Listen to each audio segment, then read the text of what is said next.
अल्लाहु अकबर। नहमदुहु व नुसल्ली अला रसूलिहिल करीम। अम्मा बाद फ़अऊज़ु बिल्लाहि मिनश शैतानिर रजीम। बिस्मिल्लाहिर रहमानिर रहीम।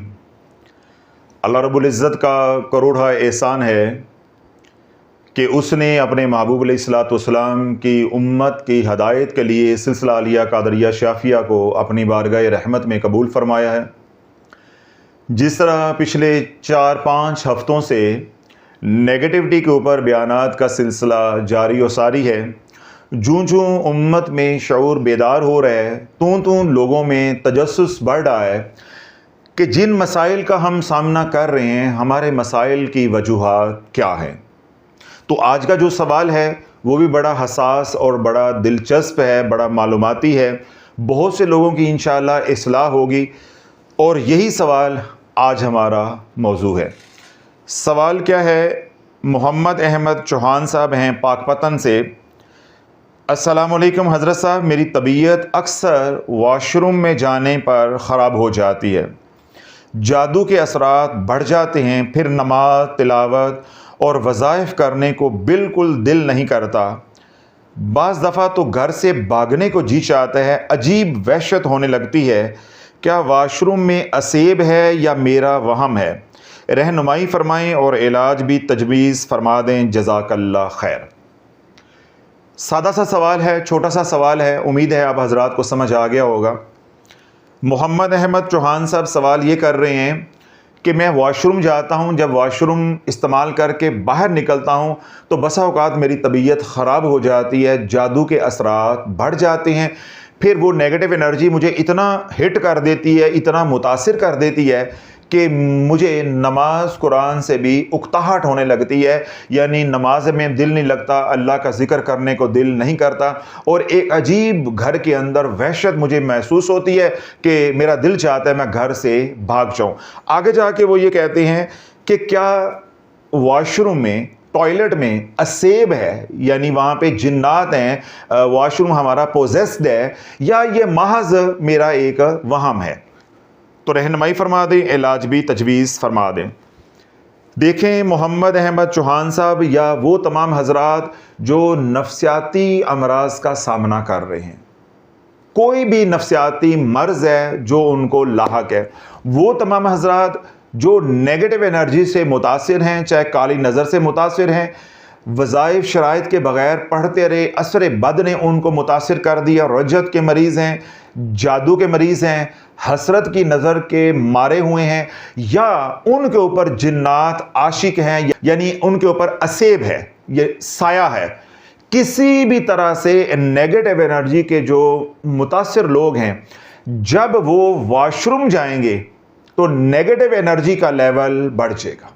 ये कोई वहम नहीं है, ये हकीकत है।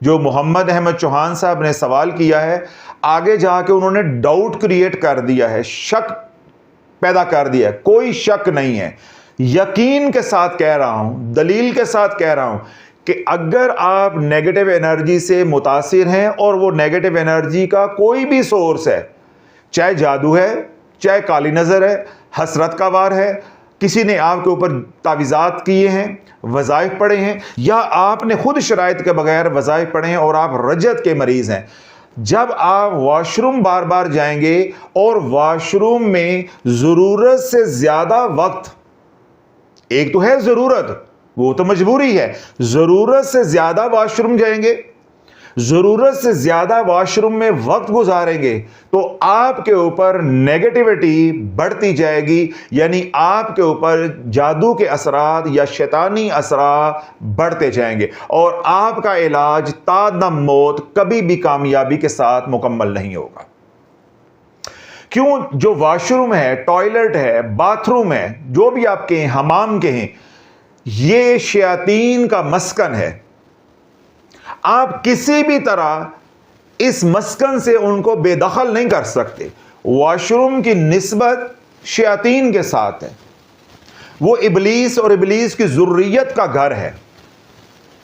मस्जिद या मसाजिद, इनकी निस्बत अल्लाह के साथ है। तो हम क्या कहते हैं कि मस्जिद अल्लाह का घर है। अल्लाह का घर है। मस्जिद को जितना भी गंदा रखो, नहीं समझ आ रही मैं क्या कहना चाह रहा हूं, मस्जिद को जितना भी गंदा रखो, जितनी भी कच्ची बनाओ, उसकी देखभाल नहीं करो, उसकी सफाई नहीं करो, मस्जिद ने मस्जिद ही रहना है और उसकी निस्बत अल्लाह ही के साथ रहनी है। वॉशरूम को जितना भी साफ रखो, जितना भी अच्छा बनाओ, अपनी सारी कमाई वॉशरूम पे लगा दो, उसने गंदा ही रहना है और उसकी निस्बत इब्लीस और इब्लीस की ज़ुर्रियत के साथ ही रहनी है। वॉशरूम को साफ करने से निस्बत नहीं बदल जाती, मस्जिद को गंदा करने से निस्बत नहीं बदल जाती। मस्जिद अल्लाह का घर है और वॉशरूम, टॉयलेट, हमाम ये शैतान का या शैतान की ज़ुर्रियत का घर है। ठीक हो गया। तो जो शख्स मस्जिद के अंदर वक्त जितना ज्यादा गुजारेगा, उस पर नेगेटिव एनर्जी उतनी ही कम होगी, हेलिंग एनर्जी उतनी ही ज्यादा होगी। और जो शख्स जितना वक्त ज्यादा टॉयलेट में गुजारेगा, उसके ऊपर नेगेटिव एनर्जी उतनी ही ज्यादा होगी। फैसला आपने करना है। आज मुसलमान मस्जिदों से भाग गया है, मस्जिदें वीरान हो गई हैं और टॉयलेट आबाद हो गए हैं। किसी घर में चले जाए, किसी घर में चले जाए, सारी कमाई टॉयलेट पे लग रही है। और मुसलमान आज इतना बेशरम, इतना परले दर्जे का जाहिल और परले दर्जे का बेगैरत हो गया है। कितने मैंने सख्त अल्फाज बोले हैं ना, सुनो जरा। आज कोई अपना घर बनाता है, कोठी बनाता है, हमारे जैसा बंदा देखने के लिए जाता है, हमें क्या दिखा रहे हैं? वॉशरूम के दरवाजे खोल के, ए देखो साडा टट्टी खाना है। हल्ला वालों, इस दर्जे के हम गिर गए हैं। ये दिखाने वाली कोई चीज है कि यहां हम हाजत पूरी करते हैं? ये जी हमारा वॉशरूम है। आज कोई अपना घर बनाता है तो फखर के साथ दो चीजें दिखाई जाती हैं, एक वॉशरूम और एक किचन। यानी शैतान का घर दिखाना आज फखर की अलामत है। उस वॉशरूम के अंदर खवातीन के कपड़े लटके हुए हैं, खवातीन की जरूरत की चीजें पड़ी हुई हैं। आने वाले वे मेहमानों को दर्शन करवाया जा रहा है, तवाफ करवाया जा रहा है। सारे घर के वॉशरूम के दरवाजे खोल के, लाइटें ऑन करके वॉशरूम दिखाए जा रहे हैं। मैं एक साहब, इन्होंने DHA में घर बनाया, जब वो वहाँ पे मुंतकिल हुए तो मैं उनको मुबारक देने के लिए गया। अब जब वो खाना वाना खा लिया तो वो मुझे अपना घर दिखाने लगे। अब उन्होंने बताया जी ये हमारा बेडरूम है।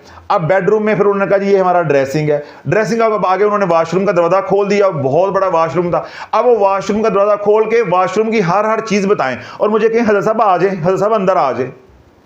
मैंने क्या बोला था कि मैंने इतने सख्त अल्फाज इस्तेमाल किए, भाई मुझे क्या दिखा रही हो अंदर जाके, क्या दिखाना चाहते हो मुझे अंदर? ये देखने वाली चीज़ है। तुम ये देख सोचो, मुझे दिखा के रहे हो, मुझे शैतान का घर दिखा रहे हो और बड़ा फख्र कर रहे हो। ये मुसलमान की जहालत है। मैंने क्या अल्फाज बोले कि वॉशरूम को जितना भी डेकोर कर दो, जितना भी हाईटेक कर दो, जितना भी अच्छा और आला बना दो, उसने गंदी रहना है। वो जगह गंदगी की है और उसकी निस्बत इब्लीस के साथ ही रहनी है। मस्जिदें जितनी भी वीरान कर दो, मस्जिदें जितनी भी गंदी कर दो, मस्जिदें जितनी भी कच्ची होंगी, उनकी निस्बत अल्लाह ही के साथ रहनी है और वहाँ हेलिंग एनर्जी ही का नजूल होना है। वॉशरूम जितना मर्जी साफ बना लो और अच्छा बना लो, खुला बना लो, कीमती बना लो, आजकल के रवाज के मुताबिक बना लो, तमाम सहूलतों से मुज़य्यन बना लो, उसने गंदा ही रहना है और वहाँ नेगेटिव एनर्जी ही का नजूल होना है। मस्जिद से आप अल्लाह को बेदखल नहीं कर सकते और वॉशरूम से आप शैतान को बेदखल नहीं कर सकते। वॉशरूम की निस्बत इब्लीस के साथ है और मस्जिद की निस्बत अल्लाह के साथ है। काश ये मुसलमान को बात समझ आ जाए।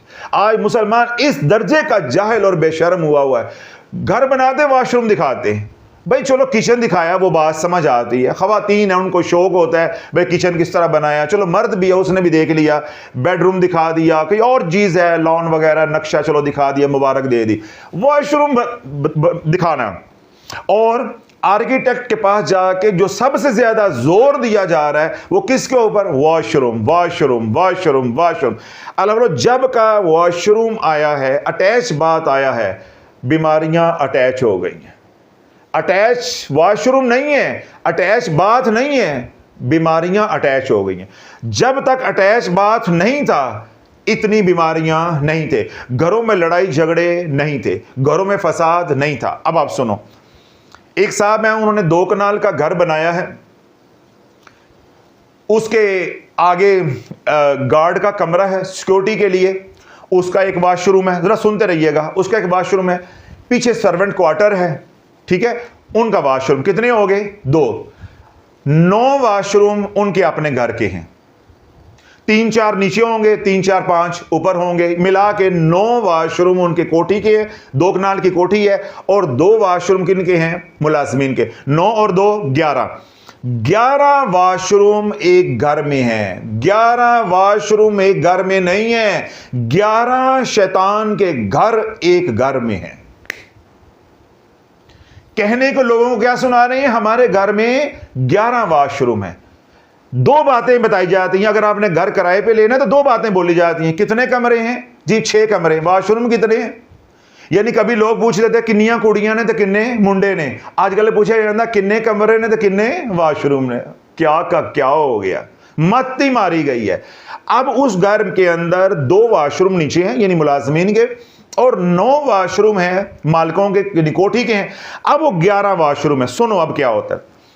वो कहने लगे हजरत साहब समझ नहीं आती कि हमारे घर में ऊपर कोई चीजें फिरती हैं, हम चीजें रखते हैं, कहीं जाते हैं तो होती हैं कहीं, ऊपर वाला पोर्शन खाली है, कभी कभार कोई चला जाता है वहां जाके रह लेता है, वरना वो ऊपर वाला पोर्शन खाली है। हम तो मियाँ बीवी हैं और 2 बच्चे वो नीचे रहते हैं, बेटियां ब्याह दी हैं, कभी कभार जब वो आती हैं तो वो आकर ऊपर रहती हैं, लेकिन जब वो रहती हैं तो उनके बच्चे भी रोते हैं, आते ही बच्चे भी बीमार हो जाते हैं और लड़ाई झगड़ा, और अक्सर जो है वो फिर वापस चली जाती हैं। हमें कुछ समझ नहीं आ रही। समझा तो शाफी ने दिया।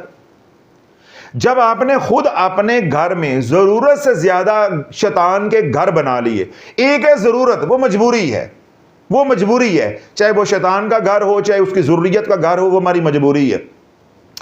एक है जरूरत से ज्यादा इतनी आसाइशें पैदा कर ली कि हर जगह वॉशरूम, हर जगह वॉशरूम। मैंने बताया कि 9 वॉशरूम बना लिए, 2 मुलाजमिन के हैं। अब 2 कनाल की कोठी में 11 वॉशरूम है, और अमूमी तौर पे इतने होते हैं, 9-10 2 कनाल की कोठी में वॉशरूम होते हैं। अब 9-10 शैतान के घर एक घर के अंदर, एक कोठी के अंदर होंगे, तो 11 अतराफ से नेगेटिव एनर्जी जब उस घर में आएगी, अल्लाह वालों उस घर में रहने वालों को पागल होने से कौन बचाएगा? उस घर में रहने वालों को बीमार होने से कौन बचाएगा? उस घर में रहने वालों को नफ्सियाती मसाइल से कौन बचाएगा? उस घर में रहने वालों को ला इलाज अमराज से कौन बचाएगा? उस घर में रहने वालों को लड़ाई झगड़ों से कौन बचाएगा? उस घर में रहने वालों को बेबरकती से कौन बचाएगा? उस घर में रहने वालों को कभी भी तादम मौत सलामती नसीब नहीं हो सकती, सलामती नसीब नहीं हो सकती। आपका एक दुश्मन हो तो आपको रातों को नींद नहीं आती। आपने अपने घर के अंदर 11 दुश्मन पाल लिए। एक तो है मजबूरी, भाई 3-4 वॉशरूम, 2-3 वॉशरूम नीचे हो गए, चलो 2-3 ऊपर हो गए, मजबूरी है भाई, 2 कनाल का घर है, एक आध मुलाजमीन का हो गया, 5 के साथ भी गुजारा हो सकता था। आप कितने बनाए हैं? 11। और कई घर तो ऐसे हैं कि 13-13, 14-14 वॉशरूम। कनाल की कोठी में 7-8 वॉशरूम, कनाल की कोठी के अंदर, एक कनाल की कोठी के अंदर।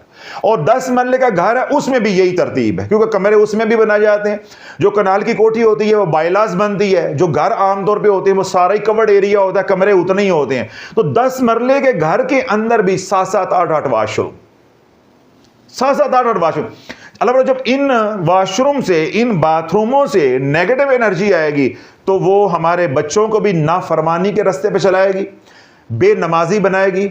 औलाद इतनी फरमाबरदार होगी लेकिन वो नाफरमान होती जाएगी। और हम क्या कहेंगे कि फुला ने जादू कर दिया, फुला ने जादू कर दिया, जबकि जादू के गढ़ हमने अपने घर में बनाए। अल्लाह के नबी अलैहिस्सलातु वस्सलाम ने क्या बात इरशाद फरमाई कि जब बैतुल खला में जाओ तो अल्लाह से पनाह मांगो, अल्लाहुम्मा इन्नी औज़ु बिका मिनल खुब्सी वल खबाइस, दुआ सिखाई है। इसका मतलब है वहां कुछ है, वो पोजेस्ड है।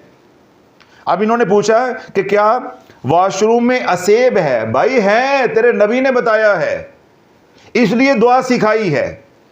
कि जब तुम वॉशरूम की दुआ पढ़े बगैर वॉशरूम में जाओगे और ज़रूरत से ज़्यादा वहाँ वक्त गुजारोगे, जिस तरह मैंने वॉशरूम के ऊपर पिछले दिनों में भी बयान किया कि अब हम सारी ज़िंदगी वॉशरूम में ले गए हैं। पहले वॉशरूम में क्या था? सिर्फ पखाना पेशाब, सिर्फ इतना काम था, इससे ज़्यादा वॉशरूम में काम नहीं था। नहाने वाला यानी शावर, हमाम अलग होता था। फिर क्या हुआ कि हमाम और टॉयलेट, ये दोनों चीज़ें जो है वो इकट्ठी हो गई। अब बढ़ते बढ़ते काम इतना बढ़ गया है कि अब मसाज भी अंदर ही हो रहा है, मेकअप भी अंदर ही हो रहा है। फिर बात यहां पे भी नहीं रुकी, अब ड्रेसिंग अपना उठाकर भी वॉशरूम में ही ले गए हैं। अब कमरों के अंदर से ड्रेसिंग का कंसेप्ट खत्म होता जा रहा है, अब ये सारा कुछ चला गया है उधर।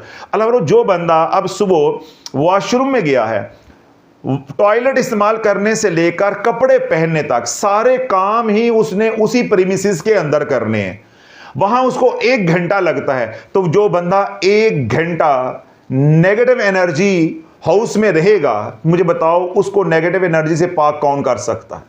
और मस्जिद में 5 मिनट के लिए रुकना नसीब नहीं है, मस्जिद में जाकर नमाज पढ़ना नसीब नहीं है, वॉशरूम में दिन में 15 मरतबा जाना भी नसीब है। फिर वहां जाकर मैंने बताया है कि घंटों गुजार रही है, औरतें मेकअप वहां कर रही हैं, मसाज वहां हो रहा है। आज अल्लाह, जो घरों में बीमारियां हैं, घरों में नफ्सियाती मरीज हैं, घरों में पागल पैदा हो रहे हैं, खुदा की इज्जत की कसम खा के कह रहा हूं, सबसे बड़ी वजह बाथ टब है। नहीं समझ रहे शाफी क्या क्या गोलियां दे रहा है आपको? सबसे बड़ी वजह बाथ टब है। जब से बाथ टब का कंसेप्ट आया है, नफ्सियाती अमराज तेजी से बढ़ रहे हैं, जादू के मरीज तेजी से बढ़ रहे हैं, ला इलाज अमराज तेजी से बढ़ रहे हैं। क्यों? बाथ टब के अंदर वक्त गुजारा जाता है, बाथ टब के अंदर वक्त। अब वहां है नेगेटिव एनर्जी। पहले क्या था? खवातीन हैं या मर्द हैं, उन्होंने शावर खोला, नहाए, कपड़े बदले, टॉवल लिया, बाहर आ गए। किसी को 5 मिनट लग गए, किसी को 7 लग गए, जो ज्यादा वहमी है उसने 10 मिनट लगा लिए। अब जो बाथ टब लेता है 10-12 मिनट तो उसको भरने पे लगा देगा। फिर उसने भरा है तो मजे लेने के लिए भरा है, सिर्फ उसको देखने के लिए तो नहीं भरा। अब वो बाथ टब के अंदर जब वक्त गुजारेंगे तो जितना वक्त ज्यादा बाथ टब में गुजरेगा उतनी ही नेगेटिविटी ज्यादा आएगी। फिर जब बाथ टब आया, फिर मियां बीवी के इकट्ठे वॉशरूम में नहाने का रवाज भी आ गया। अब उसी बाथ टब के अंदर मियां बीवी नहा भी रहे हैं और दुनिया की बातें भी कर रहे हैं। अब मुझे बताओ, इन दोनों की तलाक को कौन रोक सकता है? इन दोनों को लड़ने मरने से कौन रोक सकता है? इन दोनों को ला इलाज अमराज से कौन बचा सकता है? जो काम बेडरूम में हो सकते हैं, अब वो काम कहां हो रहे हैं? बाथ टब में जाकर। और बाथ टब में जाकर फिर बातें भी हो रही हैं। तो जब बातें भी हो रही हैं तो शयातीन टूट पड़ते हैं, वो अब नेगेटिव एनर्जी जो है उन पर डाल रहे हैं। उनको जितनी रेडिएशन ज्यादा मिलेंगी, जब वो बाथरूम से बाहर आएंगे तो तबीयत के अंदर उकताहट, तबीयत के अंदर उदासी, घर के अंदर वहशत, चिड़चिड़ापन, ब्लड प्रेशर, फिर सर दर्द, माइग्रेन से लेकर कैंसर तक। अल्लाह वालों, सिर्फ एक सवाल पूछ रहा हूं, अगर बात शाफी की नहीं समझ आ रही, एक सवाल का जवाब दे दो। कौन सा आज घर है जिस घर में सर दर्द का मरीज नहीं है? कौन सा घर है जिस घर में सर दर्द का मरीज नहीं है? आज हर दूसरे घर के अंदर माइग्रेन, सर दर्द, सर दर्द, सर दर्द। तू वॉशरूम से अपना वक्त निकाल के मस्जिद को देना शुरू कर दे। माएँ बहनें बेटियां, वो वॉशरूम का वक्त मुसल्ले को देना शुरू कर दो, तुम्हारी बीमारियां खत्म हो जाएंगी। मैं तुम्हें आसान इलाज बता रहा हूं। आज मस्जिद में जब नमाज का वक्त होता है, 1-8 मिनट ऊपर हो जाए तो जो इमाम साहब हैं उनकी वो बेइज्जती की जाती है कि जो बंदा बर्दाश्त नहीं कर सकता। 1 मिनट ऊपर नीचे हो जाए, कोई बैठने को या इंतजार करने को तैयार नहीं है। लेकिन बैतुल खला में घंटों गुजारने के लिए क्या हो रहा है जी? अंदर मसाज हो रहा है। क्या हो रहा है जी? अंदर वैक्स करवाई जा रही है। क्या हो रहा है जी? अंदर शेव हो रही है। क्या हो रहा है जी? अंदर कपड़े पहने जा रहे हैं। कमाल नहीं हो गया? यानी वो सारे काम जो बाहर भी हो सकते थे, लेकिन उन तमाम कामों को यहूदो नसारा की नकल पे जब हम ले गए हैं वॉशरूम में, और फिर वॉशरूम में आ गया बाथ टब, ठीक है, और अब आ गई है शावर कैबिनेट। फिर शावर कैबिनेट के अंदर एलईडी टीवी भी है। अब टीवी भी अंदर चल रहा है और एक खास म्यूजिक थेरेपी के तौर पे थेरेपी के तौर पे, यानी वॉशरूम में रिलैक्स होने के लिए है मुसलमान। किथे जावा ते मंजी किथे डावा, अला बिज़िक्रिल्लाहि तत्माइनुल कुलूब। अल्लाह ने सुकून के लिए अपना जिक्र दिया और आज मुसलमान यहूदो नसारा के नक्शे कदम पे चल के सुकून म्यूजिक से ढूंढ रहा है। और वॉशरूम में एक खास म्यूजिक होता है, वो लगा हुआ है और जनाब मसाज हो रहा है, मसाज हो रहा है। एलईडी लगी हुई है, टीवी देखा जा रहा है। और जो छोटे मोटे नकल मारने वाले, यानी सबको तो ये सहूलतें मुयस्सर नहीं होती, लेकिन नकल मारने को तो हर एक का दिल चाहता है, वो कमोड पे बैठ के यूट्यूब देख रहा है। साडे जमाने च जसूसी रसाले पढ़े जाते सन, तो ये अज दी कौम जिहड़ी है, जो छोटे लेवल के अमीर हैं, वो जनाब सोशल मीडिया देख रहे हैं, कमोड पे बैठ के खबरें सुनी जा रही हैं। ठीक है, एक जनरल साहब ने बताया कि मैं वीलॉग सुनता हूं, मैं बयानात सुनता हूं, वीलॉग सुनता हूं जब मैं शेव कर रहा होता। ए तुहाडा जनरल दसन दिया है, कब? मैंने कहा सुनते हैं जब मैं शेव कर रहा होता हूं। तो साडे बशीरे वगैरह शेव गली च बह करता पे जनरल, समझ गया ना? जनरल कहां शेव करता है? वॉशरूम में। तो वॉशरूम में बयान सुने जा रहे हैं, यानी बाहर कहीं लगा देते होंगे तो आवाज अंदर जाती रहेगी। यानी वो काम जो कमरे में, दफ्तर में, सेहन में, टीवी लॉन्च में करने वाले हैं, वो भी चले गए हैं वॉशरूम में। तो अल्लाह अर्ज ये करना चाह रहा हूं, चाहे बाथ टब इस्तेमाल करते हो, ये बाथ टब नहीं है, मैं बार बार लफ्ज इस्तेमाल कर रहा हूं, बाथ टब, बाथ टब, ये ताबूत है, ये ताबूत है। जिन घरों के अंदर बच्चों को, बड़ों को बाथ टब की आदत पड़ गई कि वो पहले पानी उसमें इकट्ठा करेंगे, फिर नहाएंगे, जितना वक्त वो बाथ टब में ज्यादा गुजारेंगे, अगर वो लाइलाज बीमारियों में मुब्तला होकर ना मरें, उनके घरों के अंदर नफसियाती मरीज पैदा ना हो, उनके घरों में लड़ाई झगड़े ना हो, उनके घरों में जादू ना हो, मेरे नाम से शाफी हटा देना, मेरे नाम से शाफी हटा देना। हमने जिंदगी गुजार के ये सीखा है और आपको बता रहे हैं। क्यों? वो जगह नेगेटिव एनर्जी की है, वहां तो ये है जाओ और आओ, अपनी जरूरत पूरी करो। हमने उस जगह को अपनी रहाइश बना ली। इसलिए मैं कह रहा हूं कि वो बाथ टब नहीं है, वो तेरे ताबूत हैं, तेरी औलाद के ताबूत हैं। ये जो 8-8, 10-10 वाशरूम अपने घर में बना रहा है, ये 8-8, 10-10 वाशरूम नहीं है, ये 8-8, 10-10 ताबूत हैं, 8-8, 10-10 जिंदों की कब्रें हैं। ये तेरी नस्लों को बर्बाद करके रख देगी, नस्लों को बर्बाद करके रख दी। फिर अगली बात क्या?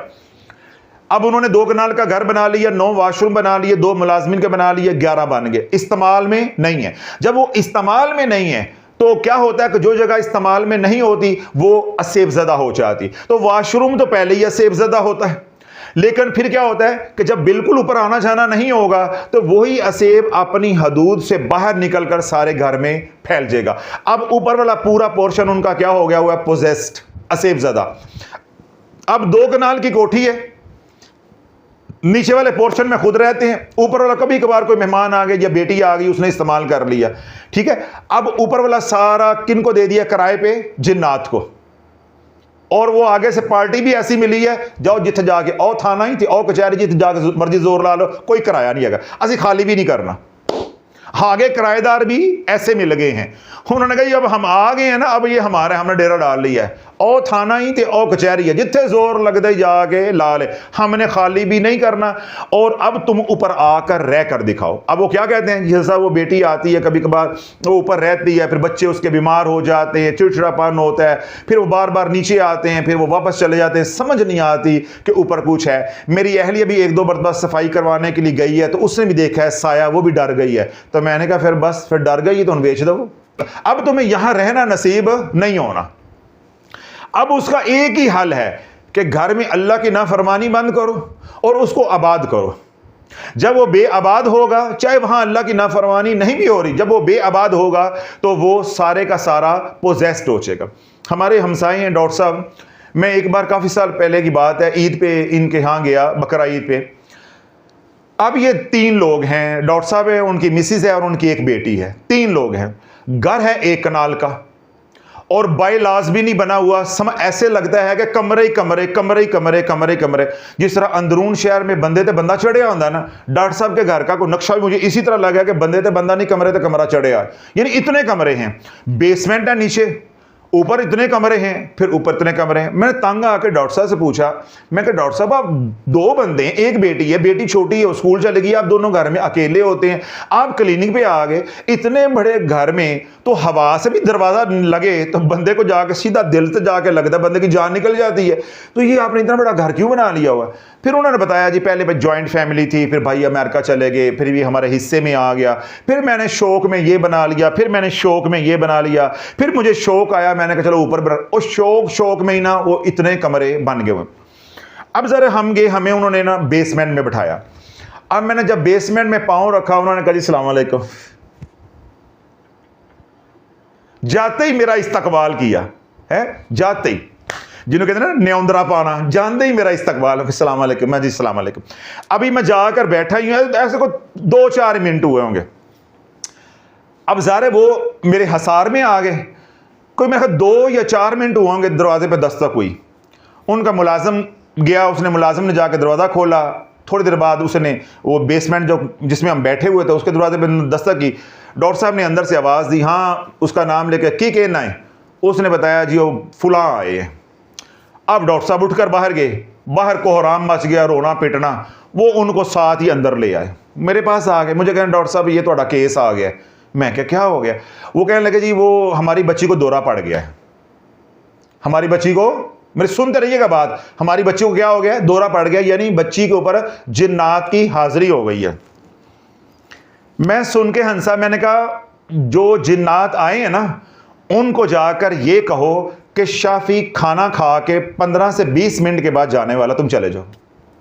मैं यहां रहने के लिए नहीं आया, मैं बस जाने वाला हूं। मैंने कहा बस जाकर तुम उनको इतना कह दो कि शाफी जाने वाला 10-15 मिनट के बाद चला जाएगा, तो तुम परेशान ना हो, तुसी अपनी जगह पे आ जाओ, परेशान ना हो।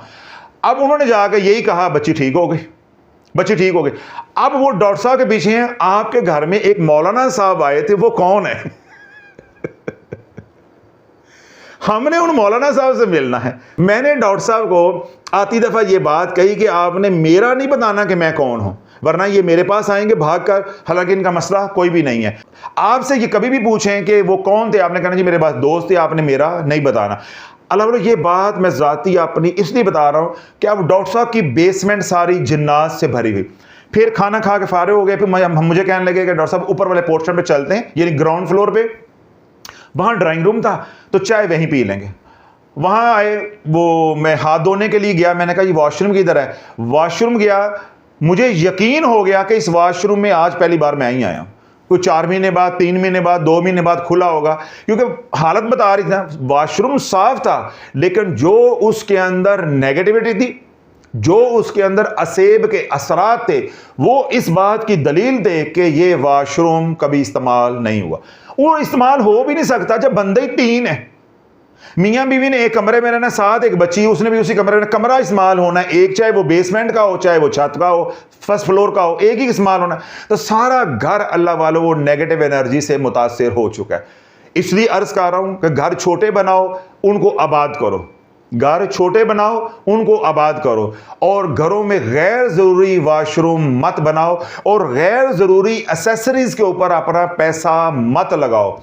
अपनी सारी ज़िंदगी को वॉशरूम के अंदर मत घुसेड़ो, और बाथ टब के अंदर नहाना बंद कर दो। अगर कोई शरई यूज़र भी है, कोई मजबूरी भी है, अगर आप बाथ टब में नहाए बगैर नहीं रह सकते, तो कम अज़ कम वक्त में नहाएं, यानी वॉशरूम के अंदर वक्त कम अज़ कम गुजारें। जितना वक्त वॉशरूम के अंदर या वॉशरूम की प्रीमिसेस के अंदर, यानी आप मसाज भी अंदर ले गए हैं, शेविंग किट भी अंदर ले गए हैं, ड्रेसिंग भी अंदर ले गए हैं, जब आपका वॉशरूम ऐसा बन चुका है, अब मजबूरी है, तो ऐसी जिंदगी गुजारो या इस तरीके से अपने मामलात को हैंडल करो कि कम अज कम वॉशरूम जो है वो आपको इस्तेमाल करना पड़े, या आपका कम अज कम वक्त वहां गुजरे। जितना वक्त आपका वहां गुजरेगा उतनी ही बीमारियां ज्यादा आएंगी, और वो बीमारियां क्या होंगी? जिन्नाती, शैतानी, लेकिन बाद में वो बदनी बीमारियों में बदल जाएंगी। आपका पैसा भी बर्बाद होगा, वक्त भी बर्बाद होगी, सेहत भी बर्बाद होगी, रिश्ते भी बर्बाद होंगे।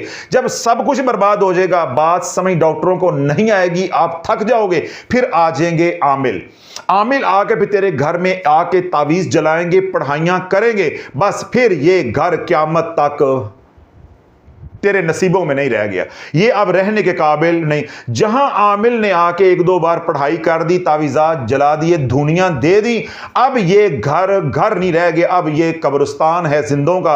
आज ये मरेगा तो कल वो मरेगा, आज ये बिस्तर पे है तो कल वो बिस्तर पे है। उस घर में लड़ाइयां भी होंगी, उस घर में कत्ल भी होंगे, उस घर में तलाकें भी होंगे, और उस घर में ला इलाज मर्द भी होंगे। फिर एक वक्त आएगा कि वही घर औने पौने बिक कर रहेगा, औने पौने बिक कर रहेगा, या आप किसी किराएदार को दे दोगे तो कब्जा होकर रहेगा, कब्जा होकर रहेगा। और इसके पीछे मुहर्रकात क्या हैं? Washrooms, washroom. इसलिए वो हजरात जो जादू के पहले से मरीज हैं, वो तो वॉशरूम सिर्फ हाजिरी लगवाने जाएं, हाजिरी लगवाई तो वापस। अगर हाजिरी लगवा के वहां बैठे रहेंगे तो अल्लाह वाला फिर आपका जादू का इलाज कभी भी नहीं होना। इसलिए मोहम्मद अहमद चौहान साहब ने जो सवाल किया कि जब मैं वॉशरूम जाता हूं तो मेरे पे जादू के असरात बढ़ जाते हैं, मैंने तफसील के साथ समझा दिया। वो तमाम हजरात जो नेगेटिविटी से मुतासिर हैं, चाहे जादू, चाहे वज़ाइफ का असर-ए-बद, चाहे काली नज़र से, हसरत के वार से, वज़ाइफ से, किसी तरह से भी वो मुतासिर हो रहे हैं, या असेब है, किसी वजह से मुतासिर हो रहे हैं, जो वक्त वॉशरूम में गुजरेगा वो उनके जादू को बूस्ट करेगा, उस दौरान उनका जादू बढ़ जाएगा। ये सारी बातें मैंने पिछले दिन जो बयान किया उसमें भी मैंने ये वाज़ेह की थी कि वॉशरूम में जाओगे तो जादू का असर बढ़ेगा, जवाल का वक्त होगा तो जादू बढ़ेगा, सूरज निकल रहा है, सूरज गुरूब हो रहा है तो जादू बढ़ेगा। इस तरह चांद की 25, 26, 27, 28, 29 ये जो आखिरी रातें जिनको मूनलेस नाइट्स कहा जाता है, उनमें जादू बढ़ेगा। इस तरह अमावस की रात आएगी तो जादू बढ़ेगा। इसी तरह हफ्ते का दिन होगा तो जादू बढ़ेगा, मंगल का दिन होगा तो जादू बढ़ेगा। ये कुछ घड़ियां हैं, कुछ दिन हैं, इन सातों के अंदर नेगेटिविटी बढ़ जाती है।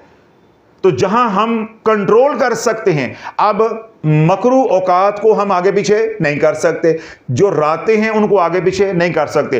उन घड़ियों के अंदर हमने आमाल करके, अल्लाह के जिक्र में रह के, सदका खैरात कह के अपने मरीज को बचाना है। अगर खुद मरीज है तो बचना है।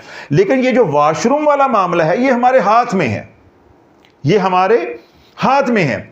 कम अज कम वक्त गुजारे। इस तरह अगर आप शेव करते हैं, दाढ़ी नहीं रखी, शेव करते हैं, कलर करते हैं, या और कोई डेंटिंग पेंटिंग आप करते हैं, आपका वक्त वहां ज्यादा लगता है, तो आज के बाद आपने ये सारे काम बाहर करने हैं। वॉशरूम में सिर्फ जरूरत के लिए, पेशाब और पखाने के लिए जाना है। अपने वजू का इंतजाम बाहर करें। अगर आप जादू का इलाज करें, अगर आप जादू के मरीज हैं, अगर आप नेगेटिविटी के मरीज हैं, अगर आप नेगेटिविटी के मरीज हैं और सारे काम आप अंदर करते रहेंगे, इधर आप इलाज करेंगे, दिन में 5 बार 6 बार आप वॉशरूम जाएंगे, जितना इलाज करके आपने हीलिंग एनर्जी गेन की है, सारी वॉशरूम में जाकर आप जाया कर आएंगे, बात फिर वहीं की वहीं रहनी है। और आपने यही रोना है, हजरत साहब 4 दिन वजीफा पढ़ते हैं, कुछ सुकून होता है, कोई अफाका होता है, बाद में फिर पता नहीं कौन वार कर देता है तो गल ओथे दी ओथे चली जाती। भाई बात वहां नहीं चली जाती।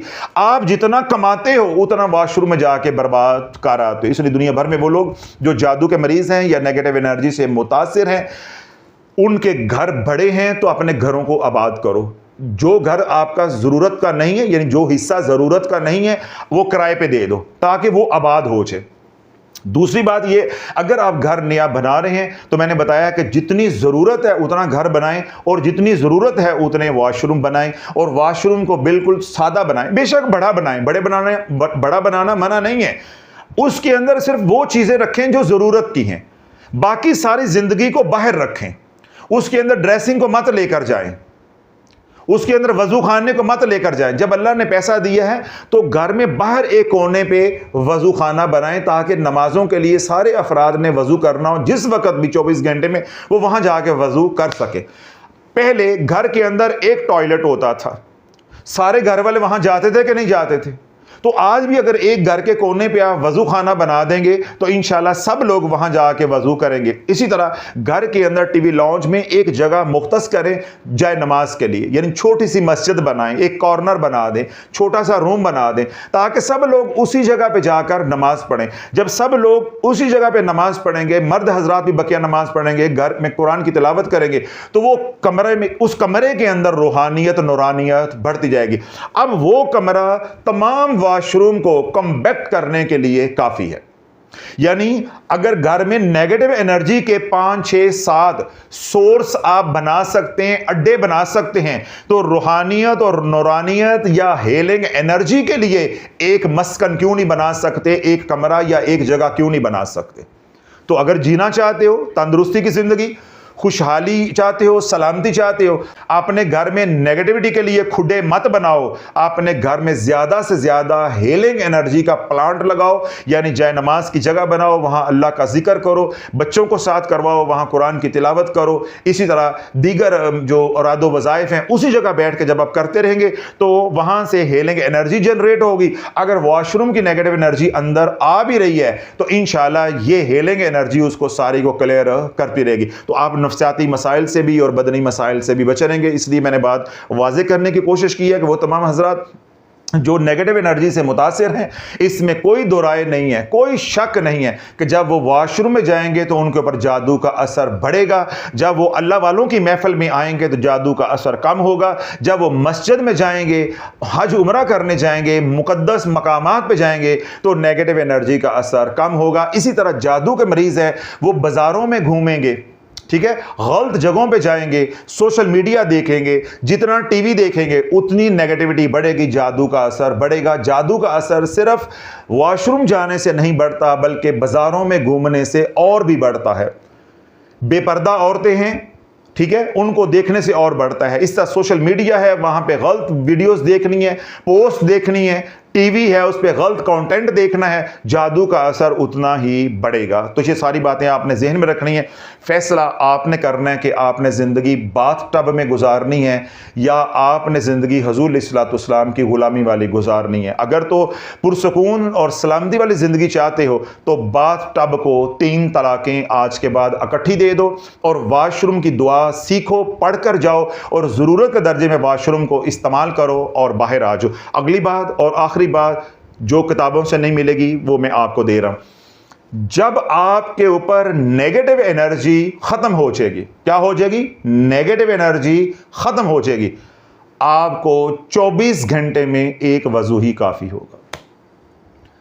जब आप तकवे के उस मकाम पे पहुंच जाओगे, आप तकवे के उस मकाम पे पहुंच जाओगे तो आपको 24 घंटे में एक वजू ही काफी होगा।